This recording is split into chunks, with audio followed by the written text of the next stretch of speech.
Un jour de sabbat, Jésus traversait des champs de blé. Ses disciples cueillaient des épis et, après les avoir frottés dans leurs mains, en mangeaient les grains. Des pharisiens dirent: Pourquoi faites-vous ce qui est interdit le jour du sabbat? Jésus prit la parole et leur dit: N'avez-vous pas lu ce qu'a fait David lorsque lui et ses compagnons eurent faim?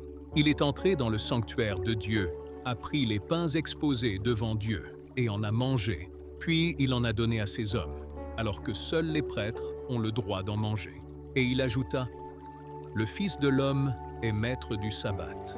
Un autre jour de sabbat, Jésus entra dans la synagogue et commença à enseigner. Or, il y avait là un homme dont la main droite était paralysée.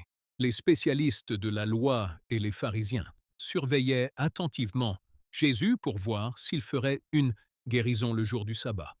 Ils espéraient ainsi trouver un motif d'accusation contre lui. Mais Jésus, sachant ce qu'il méditait, dit à l'homme qui avait la main infirme: Lève-toi et tiens-toi là, au milieu. L'homme se leva et se tint debout. Alors Jésus s'adressa aux autres: J'ai une question à vous poser. Est-il permis, le jour du sabbat, de faire du bien ou de faire du mal? Est-il permis de sauver une vie ou bien faut-il la laisser périr? Il balaya alors l'assistance du regard, puis il dit à cet homme: Étends la main, ce qu'il fit, et sa main fut guérie. Les spécialistes de la loi et les pharisiens furent remplis de fureur et se mirent à discuter entre eux sur ce qu'ils pourraient entreprendre contre Jésus.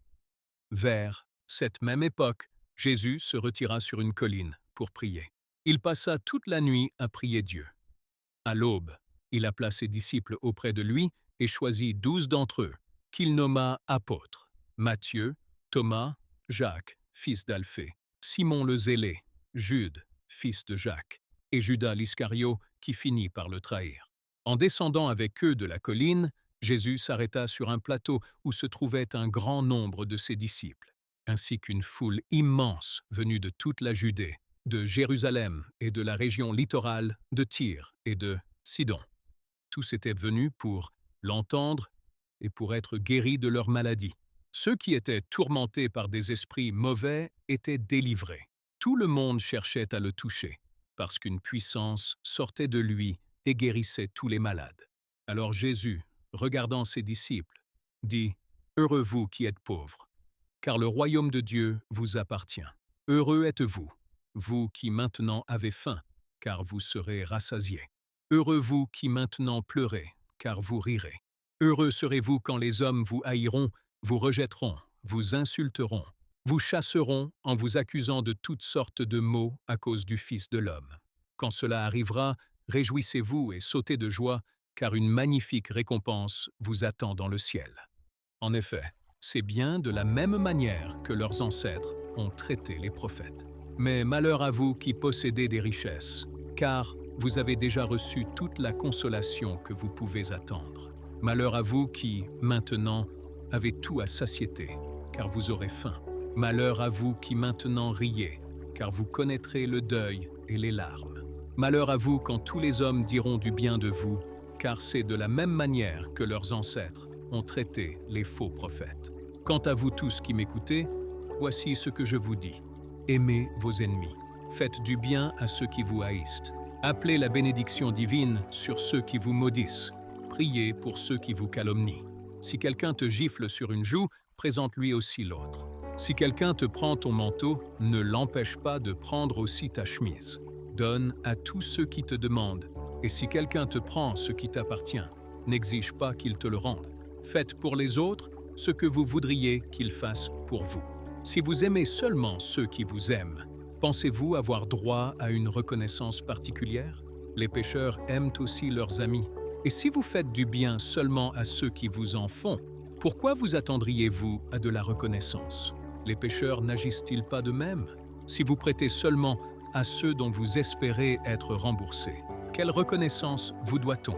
Les pécheurs aussi se prêtent entre eux pour être remboursés. Vous, au contraire, aimez vos ennemis, faites-leur du bien et prêtez sans espoir de retour.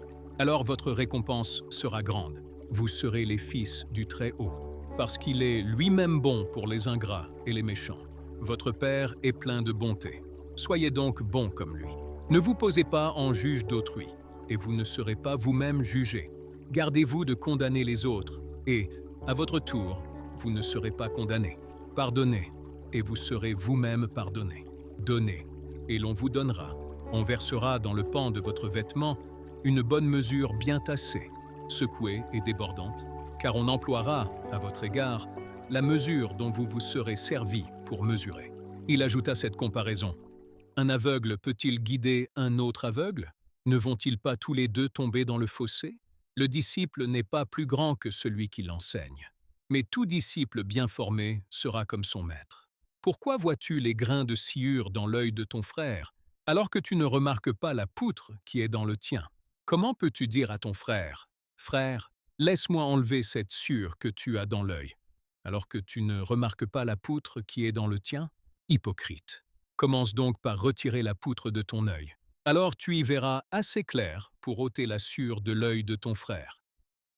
Alors que tu ne remarques pas la poutre qui est dans le tien, comment peux-tu dire à ton frère, « Frère, laisse-moi enlever cette sciure que tu as dans l'œil », alors que tu ne remarques pas la poutre qui est dans le tien? Hypocrite. Commence donc par retirer la poutre de ton œil. Alors tu y verras assez clair pour ôter la sciure de l'œil de ton frère. Un bon arbre ne peut pas porter de mauvais fruits, ni un mauvais arbre de bons fruits. En effet, chaque arbre se reconnaît à ses fruits. On ne cueille pas de figues sur des chardons, et on ne récolte pas non plus du raisin sur des ronces. L'homme qui est bon tire le bien du bon trésor de son cœur. Celui qui est mauvais tire le mal de son mauvais fond. Ce qu'on dit vient de ce qui remplit le cœur. Pourquoi m'appelez-vous Seigneur, Seigneur, alors que vous n'accomplissez pas ce que je vous commande? Savez-vous à qui ressemble celui qui vient à moi, qui écoute mes paroles et les applique? C'est ce que je vais vous montrer. Il ressemble à un homme qui a bâti une maison. Il a creusé, il est allé profond et il a assis les fondations sur le roc. Quand le fleuve a débordé, les eaux se sont jetées avec violence contre la maison, mais elles n'ont pas pu l'ébranler, parce qu'elle était construite selon les règles de l'art. Mais celui qui écoute mes paroles sans les appliquer ressemble à un homme qui a construit sa maison directement sur la terre meuble, sans fondation. Dès que les eaux du fleuve se sont jetées contre elle, la maison s'est effondrée, et il n'en est resté qu'un grand tas de ruines.